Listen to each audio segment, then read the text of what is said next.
Okay, good morning, everyone.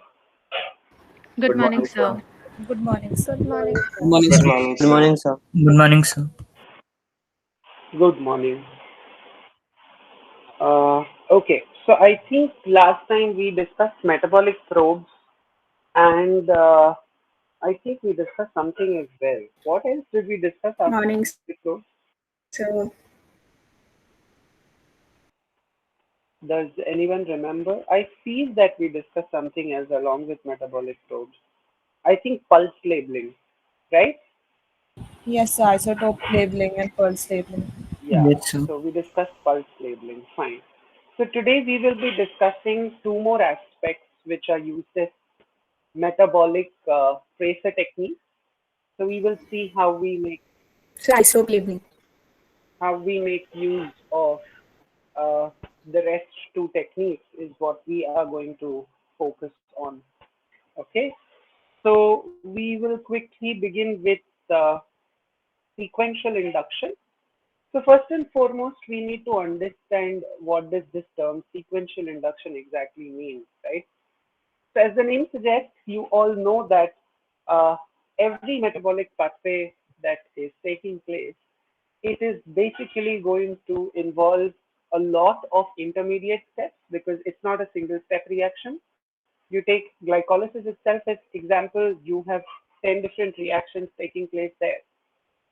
So in those circumstances, we know that there are going to be different enzymes which are going to be catalyzing these steps, right? And please understand that the genes that code for these enzymes, they could be from either of these two categories. Number one is inducible, and number two is constitutive. Okay, now constitutive genes are those genes, or constitutive enzymes are those enzymes which are going to be expressed always in the cell, irrespective of what the situation is, it's going to be always expressed. Like the enzymes needed for glycolysis, they are going to be always synthesized. Okay, they're going to be always kept ready so that whenever there is a need, we need to metabolize glucose. But if you talk about other substrates, if you talk about lactose, please understand that the enzymes which are needed to break down lactose, that's not going to be synthesized and kept ready always. It's going to be synthesized only when lactose is available. Do you understand? So there has to be lactose to induce the production of the enzymes which are required for metabolism of lactose. So until and unless lactose is made available, the organism will not activate the production of metabolic enzymes for lactose. Okay, that's what you call as lack of iron, right? You've studied this in 12th standard that if there is glucose and lactose, this is the basic reason why the organism prefers utilizing glucose first because the enzymes needed for its metabolism is always ready with the cell. So it will look at lactose only when glucose is completely exhausted. Okay, so these two terms are very significant for you to remember, which is inducible and constitutive. So please understand that most of the metabolic pathways, they are going to function only when the primary substrate for that is present. If the substrate for that is not present, then how will you carry out the metabolic pathway? Why will the organism produce enzymes for it? Because it's going to be wastage of ATP, right? Okay. So we need to, this is the same example, which you can see that if you're providing glucose to the bacteria, it's more than happy to grow because it knows that it has everything ready to, start utilizing glucose and it's all set to go. Okay. But if you are going to suddenly expose it to lactose and if glucose is exhausted, then the organism is going to cry because it needs some time to, induce all those enzymes which are required for metabolism of lactose. Okay.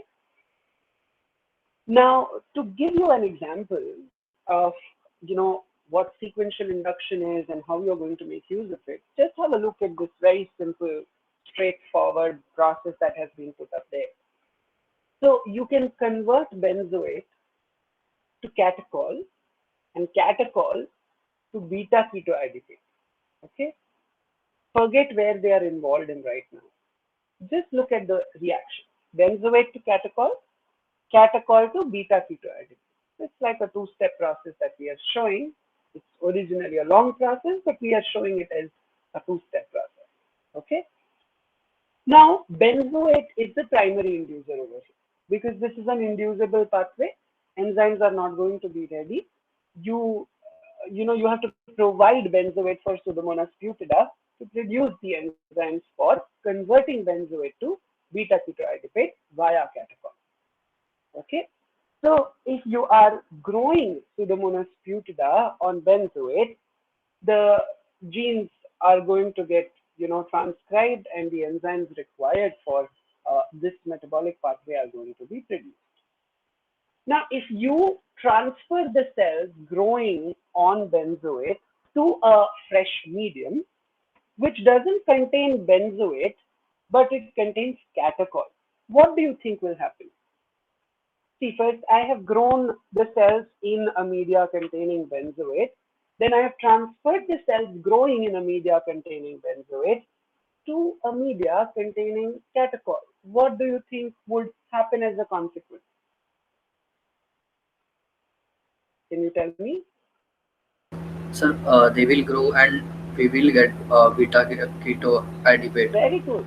They will grow. Why would they grow? Because you have been growing them on the primary inducer.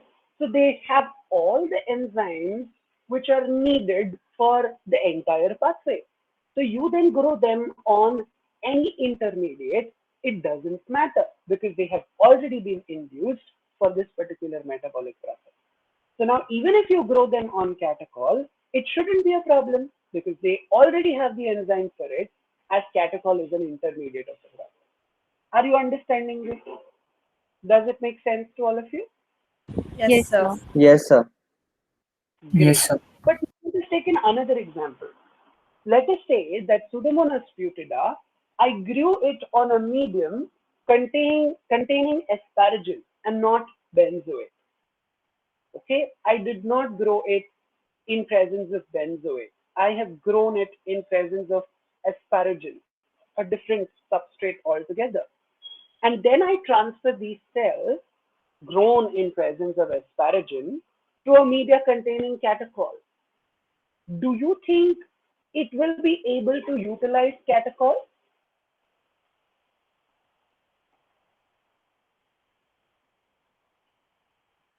Yes or no? See, asparagine is nowhere in the process of the pathway that we are concerned with. Okay, we have No, grown Pseudomonas butida on asparagine, and then we have transferred those cells to a media containing catechol. So what do you think would be the scenario right now? Will it be able to use catechol? I Come don't on, think. guys. No, No, sir. sir.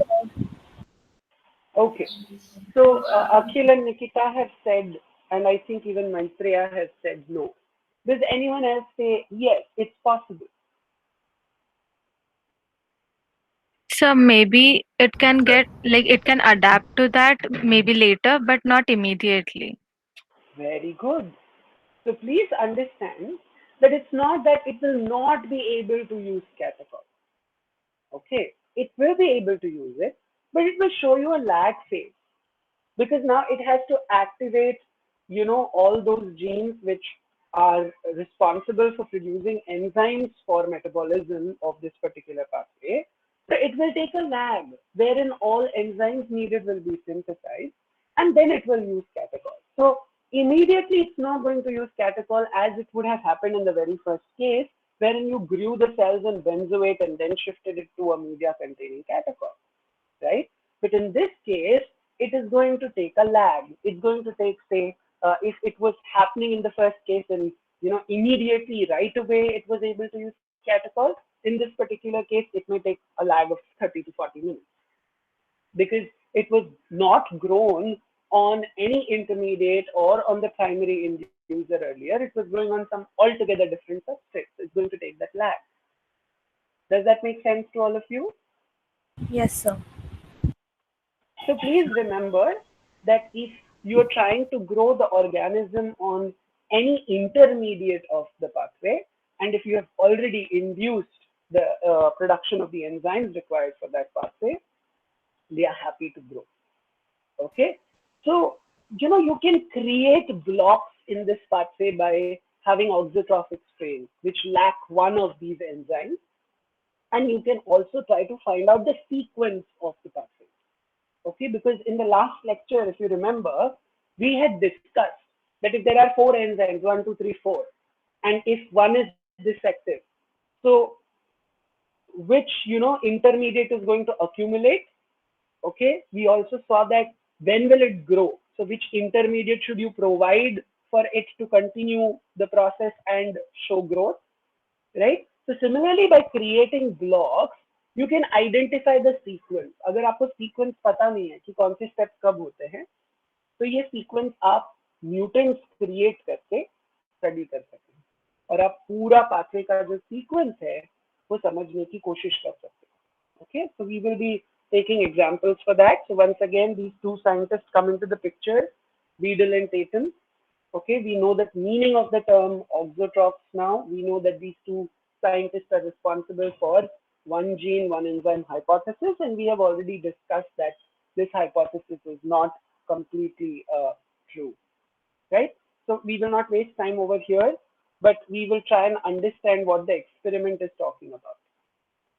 So they have made use of biochemical mutants to study the entire pathway, the sequence of the pathway, which leads to synthesis of aragonine. Okay, and in Salmonella typhimurium. So it's in bacteria that this study has taken place. So if you look at the pathway very carefully, you can see that there are A, B, C, D, E, I, G, H, right? So kitne enzymes were total? There are 8 enzymes, okay, which are responsible for conversion of glutamic acid to aragonine. Okay, total 8 enzymes आपको यहाँ पर लग रहे हैं. So obviously there are too many intermediates also in the process, right? You can see that glutamic acid is being converted to acetyl glutamic acid by A. Okay, then it is further converted to glutamyl phosphate by B. Then you can see glutamic semialdehyde by C. Then you have acetyl ornithine by D, ornithine by E, then citrulline by I, and araginosuccinic acid by G, and finally aragonine by H. So these are all very important enzymes.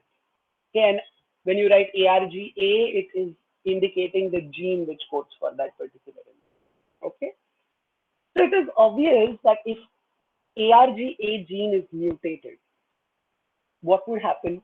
The process won't begin at all, right? But if ARGB is mutated, can you tell me what would happen? If ARGB is mutated, It will reach till N-acetyl glutamic N-acetyl. acid. so what will accumulate in the broth?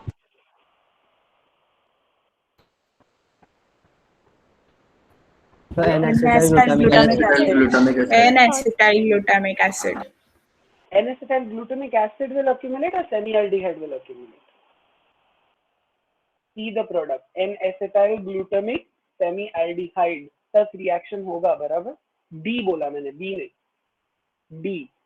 If D is blocked or if D is mutated, what's going to accumulate? N-acetyl glutamic semialdehyde is going to accumulate. Will the process continue? Will the process continue? No, sir. No, right? But if you want the process to continue, what you will have to do? Add N-acetyl ornithine or the ahead ones. Very good. So you add N-acetyl ornithine, or you can add anything else ahead, right? You give them ornithine, citrulline, araginosuccinic acid, or aragonine itself. Then it will grow, barabar? Do you all agree to this?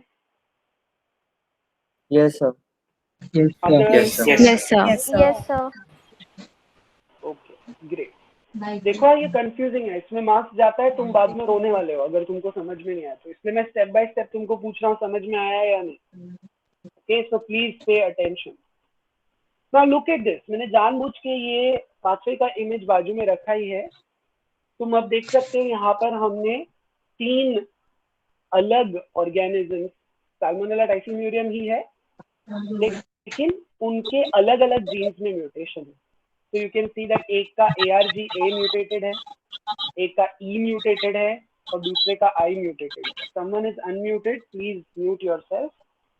So A, E and I ये mutated है लेकिन अलग अलग salmonella में. It's not in the same. So one is mutated for I, another is mutated for E, and yet another is mutated for A.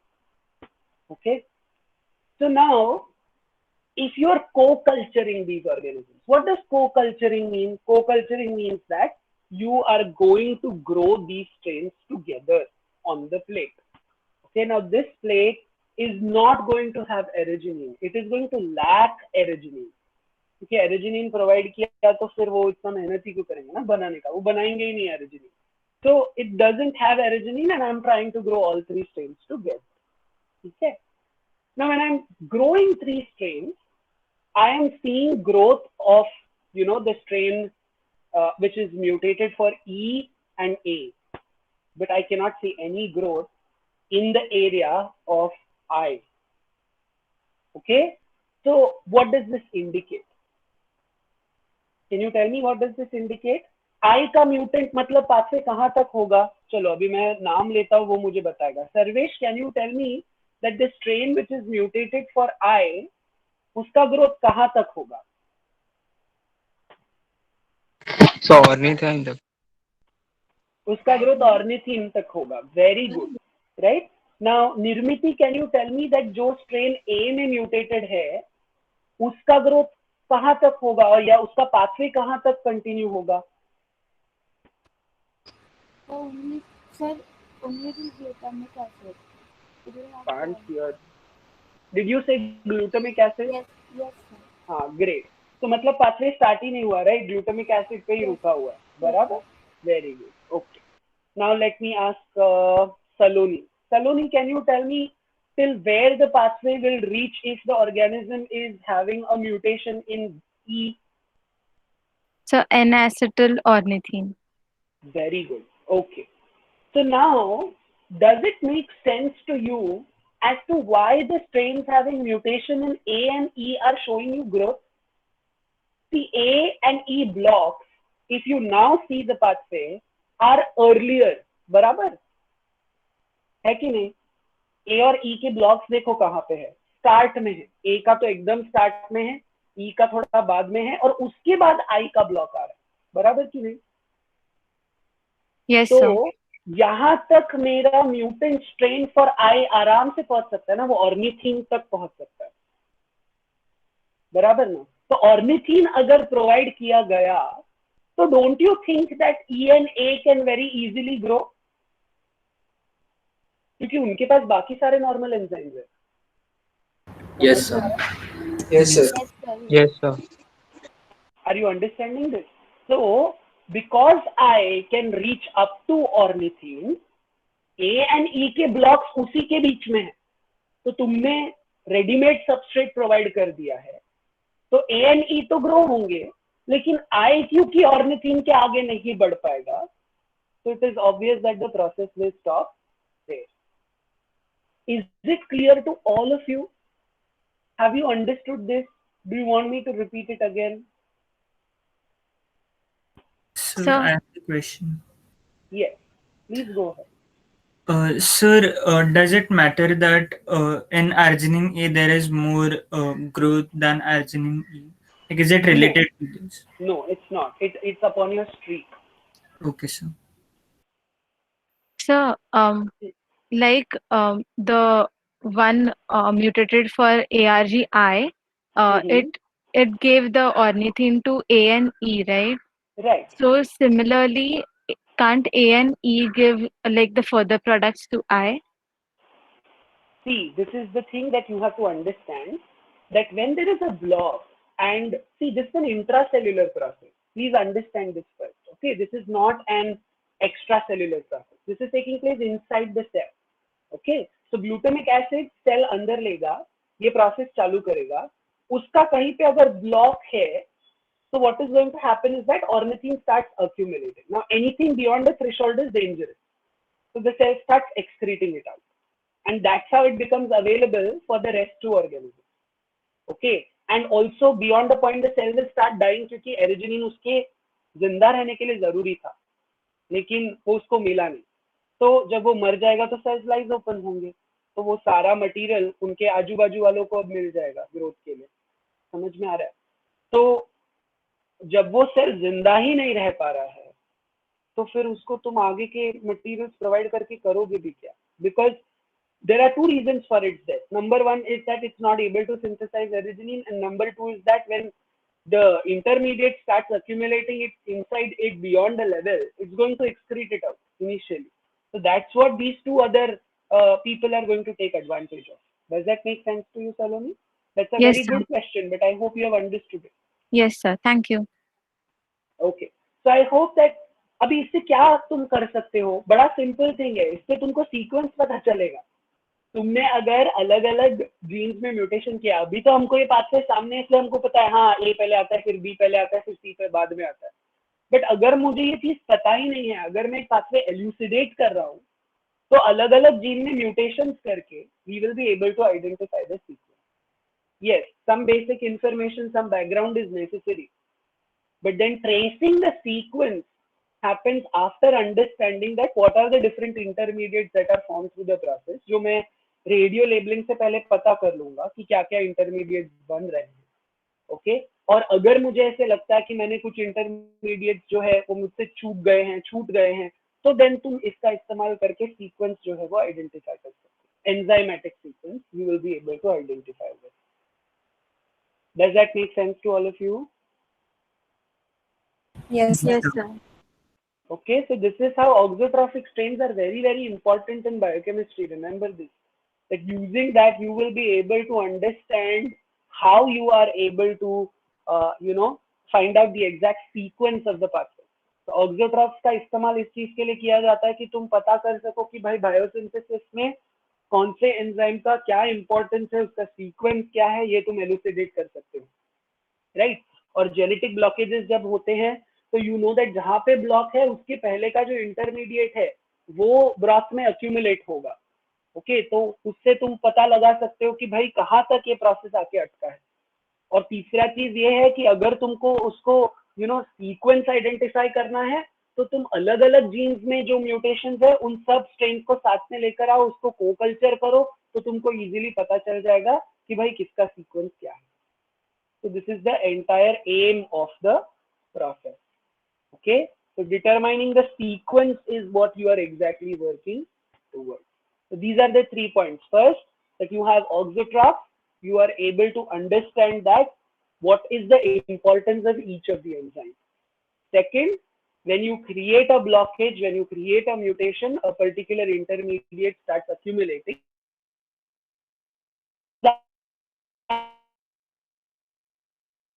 And not in that specific enzyme. Okay, so from that co-culturing you will be able to determine the sequence. These are the 3 significant points. Okay, Sir, could you please Now- repeat the 3 points? Yes, so the first point is that you create an auxotroph, so you come to know that when an enzyme is not functional, what is happening to the pathway. Okay, that is the very first thing that you have to keep in mind. Second is that when you have an auxotroph, when you have created a blockage in the pathway, you will come to know that which are the intermediates which accumulate in the broth. So you come to know that इसके पहले तक क्या बनता है, तो वो चीज accumulate हो रहा है, तो वो तुमको पता चलेगी। तीसरा चीज, जब कहीं पे ब्लॉकेज है और एक इंटरमीडिएट accumulate हो रहा है, तो उस इंटरमीडिएट का इस्तेमाल करके बाकी ऑक्सोट्रॉफ्स ग्रो हो सकते हैं। तो को कल्चरिंग करोगे तो तुमको सीक्वेंस भी पता चल जाएगा कि भाई कौन सा एंजाइम कौन से स्टेप पर काम करता है। तो को culturing will help you determine the sequence. Okay, Yes, sir. चलो, so now we will go to radio respirometry, which is the last part. Pulse labeling हम already कर चुके हैं, so I've skipped that. We'll go to radio respirometry. Now, radio respirometry is very interesting, to be frank. And let me tell you that this has helped us analyze differences between some metabolic pathways which are closely associated. Okay, So when you want to really understand that if there are similar kind of pathways, what is the smallest difference that might be taking place between these two pathways? I'll give you an example. Don't worry. So I'm sure that you all have heard of EMP, right? It is glycolysis, Embden-Meyerhof Parnas pathway. It begins with glucose. So let me use a pointer over here. So here is your glucose molecule, which is a 6-carbon compound. We know that in glycolysis, one glucose molecule is split to form 2 molecules of pyruvate, right? You all agree to this? We form 2 molecules of pyruvate in glycolysis, right? And those 2 pyruvates further are converted to acetyl-CoA, it goes to Krebs cycle, and it releases carbon dioxide. बराबर? So pyruvate से end of Krebs cycle तक जो carbon dioxide release हो रहा है वो glucose के कौन से कार्बन से आ रहा है ये हमको पता है क्योंकि हमने ट्रेस किया हुआ है ना, हमने रेडियो लेबल्ड कार्बन यूज करके भी है ट्रेस दैट वो कौन सा कार्बन है ग्लूकोज का जो रिलीज होता है as carbon dioxide at the end of Krebs cycle. Okay, so you will come to know from such experiments that it's the 3rd and the 4th carbon of glucose which is released out as carbon dioxide in case of EMP and Krebs cycle. ठीक है, लेकिन जब तुम Entner Diodorf pathway देखोगे, ED pathway, we'll be studying that pathway also. So that time you will see, and we will come back to this topic then again. But this is a part of metabolic tracing, so I wanted to introduce you to this concept, and we'll come back to it when we do EMP and ED. Okay? So ED pathway में भी glucose से pyruvate ही बनता है, steps थोड़े अलग है as compared to EMP. So it's a very closely related pathway. The substrate is the same, the product is the same, but the intermediate reactions are slightly different. तो यहाँ पे भी 2 पायरुवेट ही बन रहे हैं, लेकिन यहाँ पर जो कार्बन डाइऑक्साइड क्रेब्स साइकिल के बाद रिलीज होता है वो 3rd और 4th कार्बन में से नहीं है, वो 1st और 4th कार्बन में. Okay, which means that the reactions are different, which changes the configuration in which the molecule is split to form 2 molecules of pyruvate. So instead of 3rd and 4th, you will see it is 1st and 4th carbon of glucose which is responsible for being released as carbon dioxide. तो अब तुम बोलोगे sir इससे क्या ही फर्क पड़ेगा? तो अगर मेरे पास 2 ऑर्गेनिजम्स है और मुझे अगर किसी ने बोला कि भाई ये दोनों ही मतलब एरोबिक रेस्पिरेशन दिखा रहे हैं ग्लूकोज प्रोवाइड करने से, पर हमको पता नहीं कि ये ईएमपी फॉलो करता है या ईडी फॉलो करता है. Now you know what has to be done, right? You use glucose molecules which are labeled. Okay, they should be labeled with their first carbon has to be labeled with radio labeled carbon, and also label their 3rd carbon with radio labeled carbon. Okay, 4th मैं इसलिए नहीं बोल रहा हूँ कि दोनों ही case में 4th carbon तो सेम, कुछ फर्क नहीं पड़ेगा, राइट? तो एक ग्लूकोज मॉलिक्यूल ऐसा जिसमें 1st कार्बन लेबल्ड है और एक ग्लूकोज मॉलिक्यूल ऐसा जिसमें तुम्हारा 3rd कार्बन लेबल्ड. एंड ऐसे मीडिया में you try to grow your test organism. So one media will have glucose labeled with which is labeled for the 1st carbon only. There will be another flask wherein the glucose is labeled for the 3rd carbon only. Okay, and then you inoculate your test organism. Okay, and you see that whatever carbon dioxide is released, that has to be analyzed using specific techniques which help you to gauge the radioactivity, and you see that do you see any kind of radioactivity over here. If you see, it means that अगर वो flask है जिसमें 1st carbon labelled glucose था और उसमें मुझे radioactivity detect होता है, तो मतलब भाई जो कार्बन डाइऑक्साइड रिलीज हो रहा है वो 1st कार्बन में से आ रहा है, बिकॉज सिर्फ उसी में मैंने रेडियो लेबल यूज किया, मैंने कहीं और रेडियो लेबल यूज नहीं किया है. और अगर मुझे वहां पे रेडियोएक्टिविटी नहीं दिख रहा है in the carbon dioxide release, then इसका ये मतलब है कि भाई it's not something which is coming from the 1st carbon. समझ में आ रहा है? So I will show you the experiment. Maybe you will be able to understand it much better. Let us first talk about Bacillus subtilis. Okay, so Bacillus subtilis को मैंने 3 flask में grow किया है. पहला flask जिसमें first carbon labelled है glucose का, दूसरा फ्लास्क जिसमें थर्ड कार्बन लेबल्ड है, और तीसरा फ्लास्क जिसमें fourth carbon labelled. Okay, I grow it in all 3 flasks, and I see that radioactivity is seen in the flask where the third and fourth carbon are labeled. What does this indicate? Can you tell me which pathway it follows? If it is showing radioactivity in the third and the fourth labeled flask. The EMP. So EMP pathway. MP. I'm done, ma'am. Now let us take another example. Xanthomonas fascioli. Okay, I am inoculating it again in 3 flasks. One labeled for the first carbon, second labeled for the third carbon, and the third one labeled for the fourth carbon. And I see that I get radioactivity in the first and the fourth flask. Which pathway is it following? ED. AD pathway. ED. So do you now know how to recognize and how to find out rather that whether an organism which shows you aerobic respiration, is it following EMP or is it following ED? Is it easy to do that now? Yes, sir. Yes, sir. Yes, sir. Okay. Yes, So sir. I hope that you have understood the crux of the concept. So this is the graph to show you that in case of Bacillus subtilis, you will see that P3 and P4 based radioactivity will be more, because that's what they, that's the carbon that they release as carbon dioxide. While in case of Xanthomonas, you will see radioactivity is more for carbon dioxide coming from the first carbon and the fourth carbon. So it's just graphically represented. Okay. Fine. So I have already told you that 3.1 ABC, all 3 are from Matthew. Okay. The part of pulse labeling, biochemical mutants, and sequential induction is from Stanier. Okay, and the part of radiorespirometry is from Gottschalk.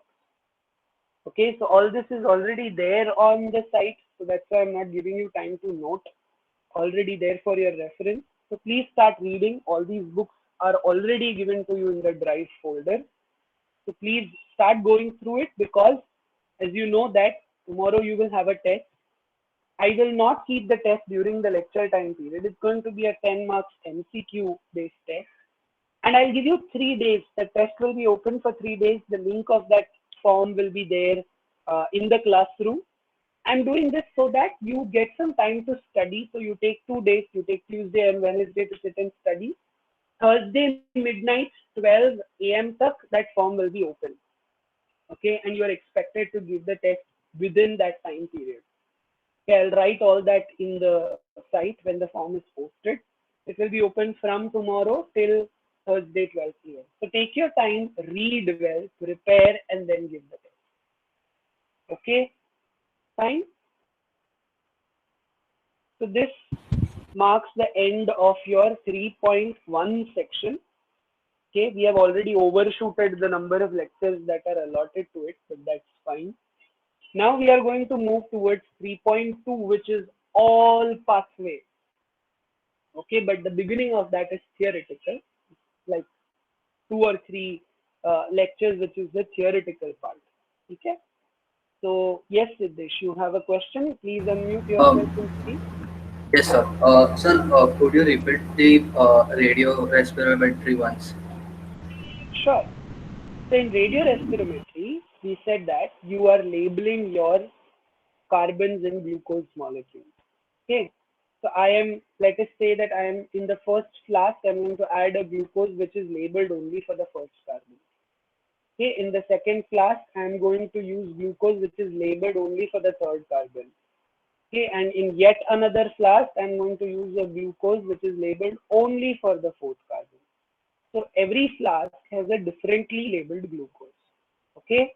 Now in that, if I'm going to grow Bacillus subtilis and I am going to evaluate the carbon dioxide that is released by this organism in this media, and if I see that I see radioactivity in the flasks which are labeled with, you know, a radio label for the third and the fourth carbon, then it means that carbon dioxide is indeed coming from the third and fourth carbon, right?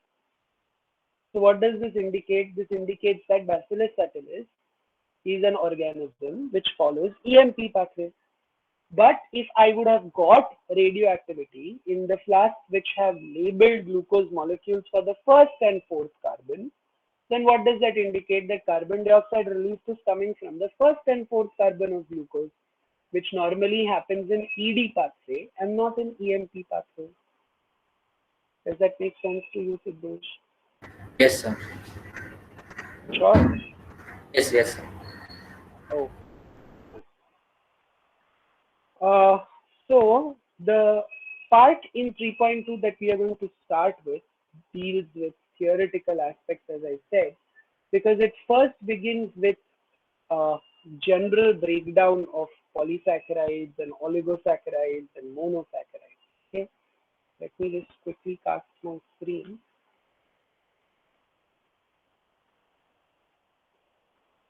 This is 3.2 beginning section, wherein you can see that breakdown of polysaccharides deals with breakdown of glycogen, starch, and cellulose, while breakdown of oligosaccharides deals with breakdown of lactose, maltose, sucrose, and cellobiose.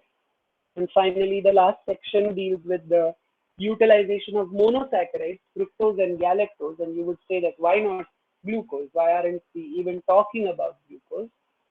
So that is for a basic reason that the entire rest part of the unit deals with metabolism of glucose only. So we are going to deal in, you know, quite enough depth of how glucose is metabolized. That's why it's not written over here separately. Okay. So you should be knowing this, that most of the living organisms, they have this tendency of storing glucose either in you know, the form of starch or in the form of glycogen, right? That is in polymeric form.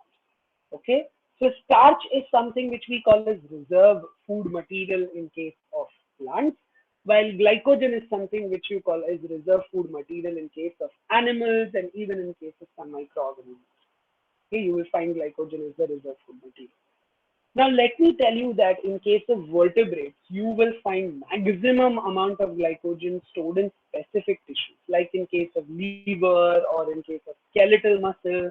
You will see that there is a lot of glycogen that is stored because this is the site where a lot of energy is also needed.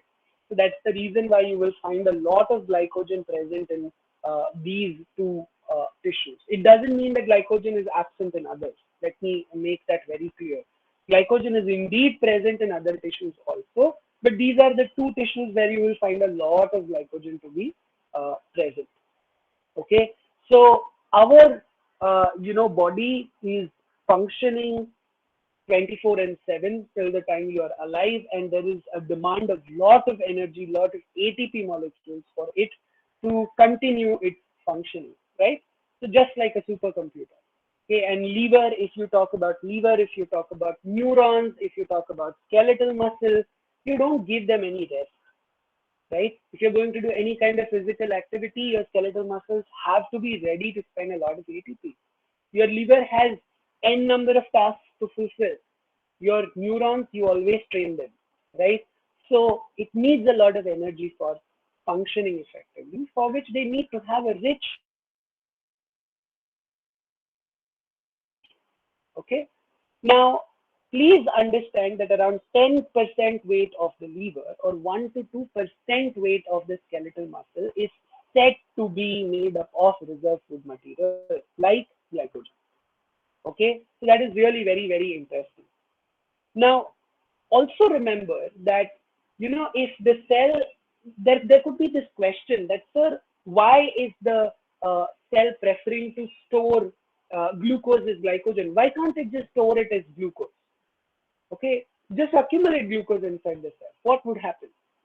So let me tell you that if it is going to accumulate glucose as it is in the cells, it is going to give rise to osmotic imbalance. Let me tell you that concentration as low as 0.4 molars of glucose can give rise to osmotic imbalance. But the same amount of glucose, which contributes to that 0.4 molar concentration, if you weave them up as a polymer, if you convert it into a polymer like glycogen, the concentration is counted in terms of the polymer and not its individual units. So you don't count them as individual entities. So you will see that the contribution that it makes to osmolarity is around 0.01 micromolar. Mind you, the number of glucose subunits that you involved is the same. It's not different. Okay. Only thing is that you have woven it into a polymer. Okay, just give me a minute, students.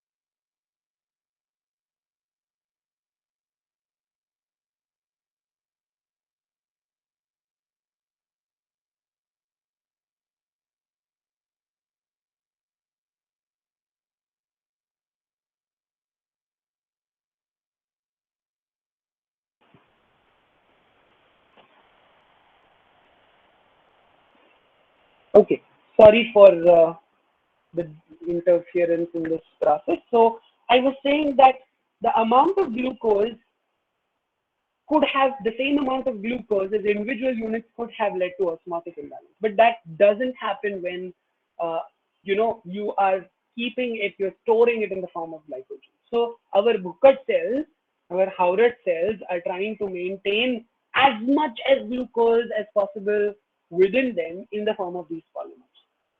Now you will see that if you stain the cells, especially hepatocytes, you can see the glycogen present as cytosolic granules, which we normally call them as beta particles.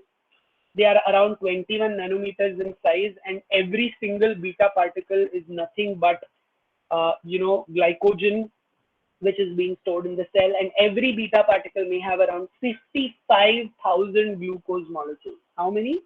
55,000. And let me tell you, it's not a single polymer. Okay, it's not a linear polymer. It's going to have branches to it. So, several non-reducing ends, because there are so many branches to the same polymer. It's like around 2,000 non-reducing ends. So you can imagine how many branches honge. 55,000 glucose in that single beta particle, right? And every 20 to 40 particles, they come together and they form an arrangement, which is rose petal-like arrangement, which we call as alpha rosette. So I'm repeating, glycogen is stored as beta particles. Beta particles is wherein you have 55,000 glucose residues, around 2,000 non-reducing ends, which means so many branches. And we said that around 20 to 40 such beta particles, they are arranged in rose petal-like format, pattern, because of which it's also called as alpha rosette, which is very clearly visible under the microscope. So if you have a well-fed animal, जिसको तुमने बहुत खिलाया पिलाया है, तो उनके hepatocytes को अगर आप stain करोगे, तो surely you will be able to see the alpha rosette pattern. But अगर वो animal एक दिन के लिए भी भूखा रहा है या एक दिन के लिए भी उसको अगर कम खाना मिला है, तो you will not be able to see this. You will not be able to see it, which means that कितने जल्दी ये glycogen reserve खत्म हो जाता है. राइट कि 24 आवर्स का भी अगर फास्टिंग रहा तो मुझे ये अल्फा रोसेट तो दिखने से रहे. So you can imagine that how much the hepatocytes need energy, and they are utilizing all glycogen that is available. So if you want to visualize this, you have to ensure that the animal is well fed and has not been fasted. Okay. Now, when you talk about glycogen, it's one of the quick sources of energy for skeletal muscle. Okay. Skeletal muscle, it has to do contraction and relaxation whenever you have to make movements, and there is a lot of demand of ATP. There's a lot of demand of energy. So even when oxygen की कमी होती है, skeletal muscle decides that भाड़ में गया aerobic respiration, I will switch from aerobic to anaerobic respiration. So you know that skeletal muscles of your body have this ability wherein they can utilize glucose anaerobically also, and they end up accumulating lactic acid because the demand for energy is so high. So they can't wait that oxygen will come. So, when you are exhausting yourself with some physical activity, there is going to be lactic acid accumulation in your muscles. And that's what gives rise to what you call as muscle cramps, right? So we need to understand that skeletal muscles are that area of your body which has an unending demand for carbohydrates or energy sources. Okay, it is said that if you're doing some kind of heavy physical activity, an hour's time is enough.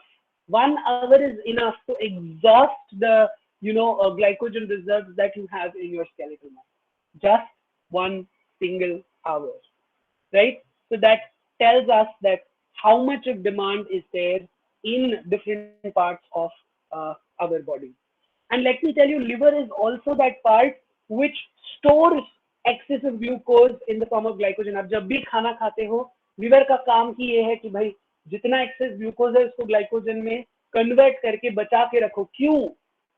इसलिए नहीं क्योंकि वो खुद energy के लिए भूखा है, इसलिए क्योंकि जब आप फास्ट करते हो, जब आप खाना नहीं खाते हो, तो ऐसे सर्कमस्टेंसेस में जब आपका ब्लड ग्लूकोज लेवल रिड्यूस होता है, तो यही लिवर है जो ग्लाइकोजन को ब्रेक करता है into glucose and glucose release करता है इनटू द ब्लड स्ट्रीम.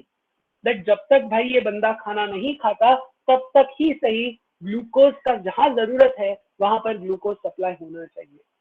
इसलिए लीवर में जो भी ग्लाइकोजन स्टोर करके रखा होता है उसको वो ब्रेक करता है और ग्लूकोज रिलीज करता है. So this not necessarily happens during very kadak fasting that you do. No, this also happens between the meals. Remember this. जब भी दो meals के बीच में हम गैप लेते हैं, वो meals के बीच में भी अगर ग्लूकोज लेवल कम पड़ता है या तुम कुछ हेवी फिजिकल एक्टिविटी कर रहे हो जिसकी वजह से डिमांड ज्यादा है ग्लूकोज के लिए, तो उस वक्त भी लिवर ये काम कर सकता है. Okay, please keep that in mind. Other than that, your neurons, please understand that neurons cannot use other energy resources like lipids, like fatty acids. No, it needs carbohydrates. Okay, it's going to need carbohydrates for it to function effectively, and glucose to be more specific. That's the reason why you would see that when you are hungry, it's a signal by your brain that you are depleted of energy source, and that's why your brain doesn't work when you're hungry, right? You say that nahi abhi mujhe khana kha lena chahiye. There is a reason behind it, because it's a signal that your central nervous system is giving that they don't have any energy source left to spend, to exhaust. And the more you take stress, the more you think you are spending energy. So if you think that energy is spent only when you move your hands and legs, that's not true. Okay, let me tell you that mental strain is one such activity which spends a lot of ATP molecules. Even when you are fast asleep, if you are dreaming, you are spending ATP because you are visualizing things. Your brain is working there to create a picture that you are visualizing when you are fast asleep. So see how amazingly these things are created that we don't even realize. We consider these things to be normal daily routine activities, but we don't understand the amount of energy that is actually going behind the process, to run these processes on a daily basis. Yes, Akhil, I can see you have raised your hand, so please go ahead. Yes, sir. I had this question which I'm not really sure about, but in the keto diet that people do, don't we stop the consumption of carbohydrates? I would want you to wait for that. So when we come to discussion of carbohydrates and energy, we will talk about that. But keep patient still. Okay. So if I miss it during that topic, do let me know. So when we come to bioenergetics, we will speak about this. Okay. Yes, sir. Thank you, sir. Okay. So liver में जितना glycogen है ना, ऐसे बोला जाता है, यानी अक्खा liver. I am not talking about a single hepatocyte. Single hepatocyte तो हमने देखा कि भाई 24 घंटे के अंदर खाली हो सकता है, लेकिन पूरे लीवर में जितना ग्लाइकोजन है, अगर एक बंदे को आपने स्ट्रिक्ट फास्टिंग पर डाला है, उसको कुछ भी खाने को नहीं दिया है 12 से 24 घंटे में, तुम्हारा लीवर खाली हो जाएगा। ओके, जो भी ग्लाइकोजन तुमने स्टोर करके रखा है लीवर में वो सब 12 से 24 घंटे में गायब हो सकता है। Okay, this is the reason why humans, we are, one step ahead. We don't store a lot of glycogen. We do store, enough amounts of glycogen, but more than glycogen, what we store is neutral fat, which we call as triacyl glycerol. That is our reserve when glycogen is exhausted. So glycogen khatam ho gaya matlab main mar jaunga, aisa nahi hai. That's the reason why you are able to withstand fasting, because your body has a reserve which has an energy source in much more concentrations than glycogen, and that is triacyl glycerol. Okay, we will continue from this point in our next session. I want someone to note triacyl glycerol and remind me tomorrow that we stopped at triacyl glycerol. If there are any questions, please feel free to ask. Maybe I will stop here and you can message me also if you have any queries, so that we do not delay the next teacher. Okay.